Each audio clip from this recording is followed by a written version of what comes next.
تمام قسم کی تعریف توصیف اس وحدہ لا شریک خالق کائنات مالک ارض و سما کے لیے ہے، جو اپنے مطیع و فرما بردار بندے کو عزت دیتا ہے اور اپنے نافرمان بندے کو ذلیل و رسوا کرتا ہے۔ ساتھ ہی ساتھ درود و سلام کا نزول ہو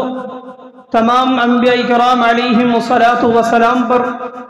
بالخصوص ہمارے اور آپ کے آخری نبی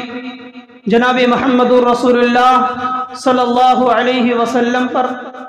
لاکھوں کروڑوں درود و سلام کا نزول ہو۔ اللہم صلی علی محمد وعلی آل محمد کما صلیت علی ابراہیم وعلی آل ابراہیم انک حمید مجید۔ اللہم بارک علی محمد وعلی آل محمد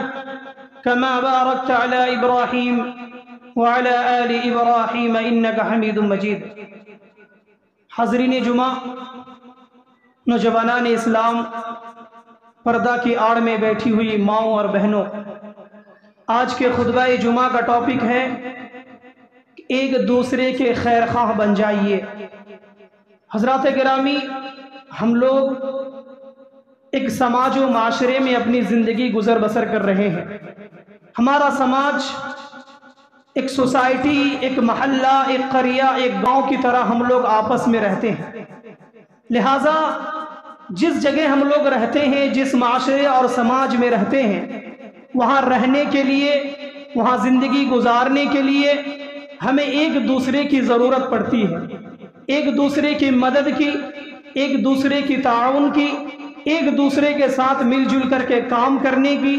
ایک دوسرے کے ساتھ مل جل کر کے باتیں کرنے کی ضرورت ہمیں اور آپ کو ہوتی ہے۔ لیکن افسوس ہوتا ہے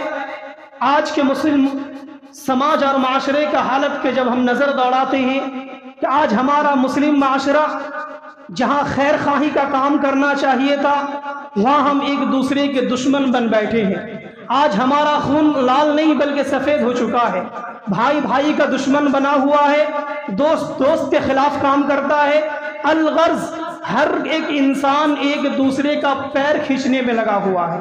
اور کس طریقے سے ایک دوسرے کو نقصان پہنچایا جائے، کس طریقے سے ایک دوسرے کو تکلیف پہنچائی جائے، یہ آج مسلم معاشرہ کا ایک بہت بڑا طبقہ اس چیز پہ لگا ہوا ہے۔ میرے بھائیوں، ہمیں اور آپ کو معلوم ہونا چاہیے کہ ایک مومن کا یہ کام نہیں ہے، اس لیے کہ مومن وہ ہوتا ہے جو ایک دوسرے کا خیر خواہ ہوتا ہے، مومن وہ ہوتا ہے جو ایک دوسرے کا آئینہ ہوتا ہے۔ اللہ کے رسول صلی اللہ علیہ وسلم نے فرمایا کہ المؤمن مرآۃ المؤمن، ایک مومن دوسرے مومن کا آئینہ ہے، اس کو دکھا دو کہ تمہارے اندر یہ کمی ہے، تمہارے اندر یہ نقص ہے۔ ایک مومن کی ذمہ داری ہے کہ دوسرے مومن کے اندر کیا کمی ہے، کیا بیشی ہے، کیا کس چیز کی سدھار اس کو کرنی ہے۔ ایک مومن کی ذمہ داری ہے کہ دوسرے مومن کو وہ آئینہ بن کر کے اس کو دکھا دے کہ تمہارے اندر یہ کمی ہے۔ لہٰذا اللہ کے نبی صلی اللہ علیہ وسلم فرماتے ہیں کہ الدین النصیحہ، گویا کہ اسلام کا مزاج تو یہ ہے کہ لوگ ایک دوسرے کے کام آئے، لوگ ایک دوسرے کا خیر خواہ بن کر کے کام آئے۔ اس لیے اللہ کے نبی فرماتے ہیں کہ الدین النصیحہ، دین سراپا خیر خواہی کا نام ہے۔ اسلام اس چیز کی اجازت نہیں دیتا کہ ایک دوسرے کو دشمن بنا لیا جائے، بھائی بھائی آپس میں لڑے، دوست دوست کے خلاف کام کرے، ایک دوسرے کا پیر کھینچا جائے۔ اسلام اس چیز کا مزاج نہیں رکھتا۔ اسلام سراسر خیر خواہی کا نام ہے۔ یہ اللہ کے نبی صلی اللہ علیہ وسلم کی تعلیم ہے کہ لوگوں، اسلام یہ تعلیم دیتا ہے، مسلمان ہونے کے ناطے تمہیں یہ پیغام دیتا ہے کہ دین، جس دین پہ تم آئے ہو، جس کی وجہ سے تم اپنے آپ کو مسلمان کہلاتے ہو، تم کو یہ تعلیم دیتا ہے وہی اسلام کہ تم ایک دوسرے کے ساتھ خیر خواہی کرو، ایک دوسرے کے ساتھ اچھا سلوک کرو، ایک دوسرے کے ساتھ اچھا برتاؤ کرو، ایک دوسرے کی ضرورت پہ کام آؤ۔ یہ اسلام کی اول تعلیم ہے۔ جو اسلام میں جب کوئی انسان آ جاتا ہے تو پوری خیر خواہی میں آ جاتا ہے، ایک دوسرے کی بھلائی میں آ جاتا ہے۔ میرے بھائیوں، یہی وجہ ہے کہ اللہ کے نبی صلی اللہ علیہ وسلم نے ایک دوسرے مسلمان بھائی کے دیکھ بھال کرنا، ایک دوسرے مسلمان بھائی کی خیر خواہی کرنا، ایک دوسرے مسلمان بھائی کو اچھی باتیں بتانا، نصیحت کرنا، مشورے دینا، یہ اللہ کے نبی صلی اللہ علیہ وسلم نے فرمایا کہ ایک مسلمان کا دوسرے مسلمان پر حق بھی ہے کہ تم ایک دوسرے کی خیر خواہی کرو، ایک دوسرے کے ساتھ اچھا سلوک کرو، ایک دوسرے کے ساتھ اچھا برتاؤ کرو، یہ ایک مسلمان کا دوسرے مسلمان پر حق بھی ہے۔ فرماتے ہیں جناب محمد رسول اللہ صلی اللہ علیہ وسلم کہ حق المسلم علی المسلم، کہ ایک مسلمان کا دوسرے مسلمان پر 6 حقوق ہے، ایک مسلمان کا دوسرے مسلمان پر 6 حقوق ہے۔ نمبر 1، جب تمہیں کوئی سلام کرے اس کا سلام کا جواب دیا جائے، ایک مسلمان کا دوسرے مسلمان پر حق ہے۔ لہذا جب کوئی بیمار ہو تو اس کی عیادت کے لیے جانا ایک مسلمان کا دوسرے مسلمان پر حق ہے۔ جب کوئی مر جائے مسلم بھائی ہمارا، ان کی جنازے میں شریک ہونا ایک مسلمان کا دوسرے مسلمان پر حق ہے۔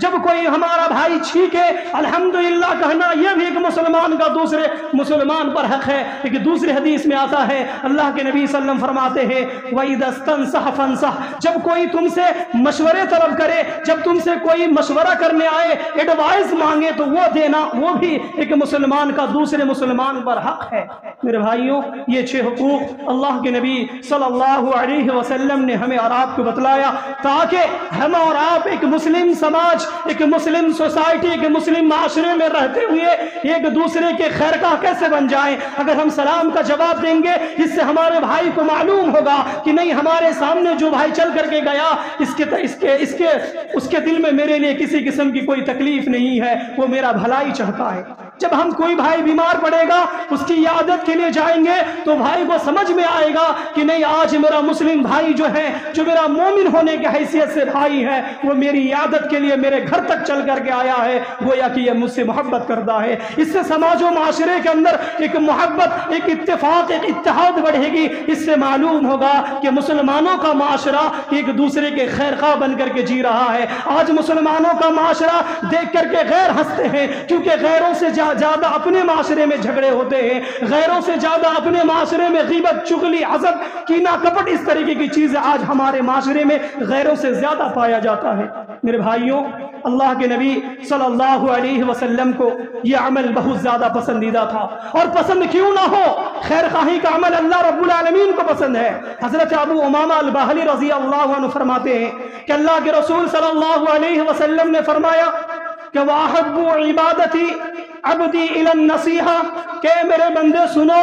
مجھے تم لوگوں کے اعمال جو سب سے زیادہ پسند ہے، ان میں سے ایک عمل یہ بھی ہے کہ تم دوسرے کی خیر خواہی کرو، دوسرے کے ساتھ اچھا سلوک کرو، دوسرے کے ساتھ اچھا برتاؤ کرو، یہ مجھ کو بہت زیادہ پسند ہے۔ یہ کون کہہ رہا ہے؟ ہمارا اور آپ کا مالک، ہمارا اور آپ کا رب کہہ رہا ہے کہ تمہارے اعمال میں جو سب سے زیادہ مجھ کو پسند ہے وہ یہ ہے کہ تم دوسروں کی خیر خواہی کرو، دوسروں کے ساتھ سلوک کرو، یہ مجھ کو بہت زیادہ پسند ہے۔ یہی وجہ ہے کہ جب اللہ کو یہ چیز پسند ہے کہ ہم ایک دوسرے کی خیر خواہی کریں، تو پھر ہمارے نبی کو کیوں نہ پسند ہو۔ ہمارے نبی جناب محمد رسول اللہ صلی اللہ علیہ وسلم،